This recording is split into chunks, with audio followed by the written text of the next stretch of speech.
काबा। ये black colour का structure secret से भरा हुआ है। Black stone sent down by God to earth. Is it actually a meteorite? और इसकी हिस्ट्री खून से भरी हुई है। इस काबे का आपके दिल से जुड़ा एक राज है जो कि आज आप जानने वाले हो, तो चलें जानते हैं।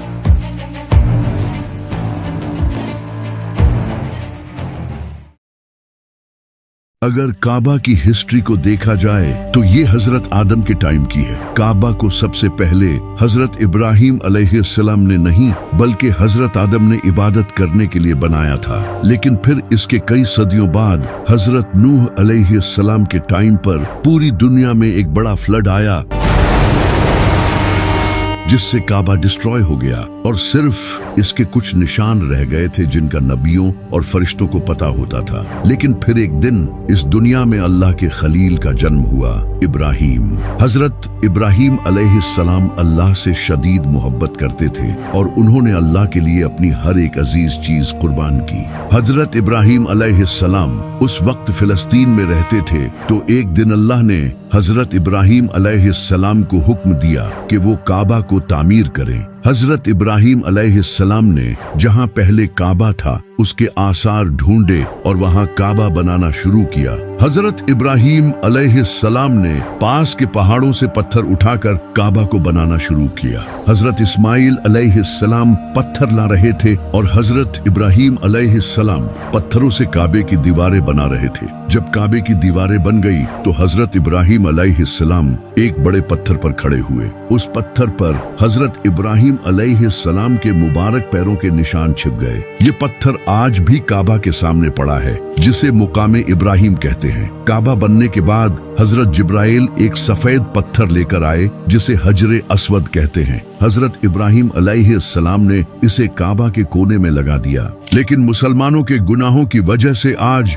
ये पत्थर काला हो चुका है। हजरत इब्राहिम और इस्माइल अलैहिस्सलाम जब काबा को बना रहे थे तो वो साथ ही ये दुआ कर रहे थे, ऐ हमारे रब, हमसे ये कबूल फरमा, बेशक तो सुनने वाला और जानने वाला है। ऐ हमारे रब, हमें अपना मुसलमान बना और हमारी नस्ल से एक मुसलमान उम्मत बना जो तेरी फर्मा बरदार हो। जब हजरत इब्राहिम अलैहिस्सलाम ने काबा को बनाया था तो उस वक्त काबा स्क्वायर नहीं बल्कि रेक्टेंगुलर शेप में था, और ये जो हिजरे इस्माइल वाली जगह है ये भी उस वक्त काबा में इंक्लूडेड थी। इसके दो दरवाजे थे, एक एंट्री के लिए और दूसरा दरवाजा एग्जिट के लिए था, और इसकी हाइट 9 हाथ ऊंची थी। इसके बाद हजरत इस्माइल अलैहिस्सलाम की नस्ल वक्त गुजरने के साथ साथ काबा की देखभाल करती रही और आहिस्ता आहिस्ता लोगों ने काबा में बुत रखने शुरू कर दिए। फिर साल 570 ईस्वी में जब नबी सल्लल्लाहु अलैहि वसल्लम की पैदाइश का साल आया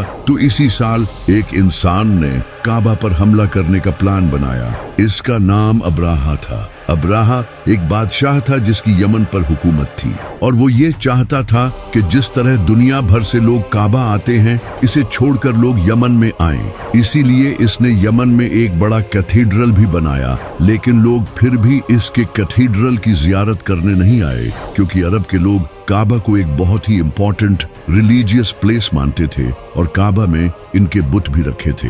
इससे परेशान होकर अब्राहा ने काबा को तबाह करने का फैसला किया। अब्राहा ने एक बड़ी फौज तैयार की जिसमें बड़े बड़े हाथी थे जो अरब के लोगों के लिए बहुत खतरनाक थे, क्योंकि अरब के लोगों ने जिंदगी में कभी हाथी नहीं देखे थे। इनके घोड़े भी हाथियों से डरते थे। अब्राहा अपनी फौज को लेकर यमन से मक्का की तरफ रवाना हुआ।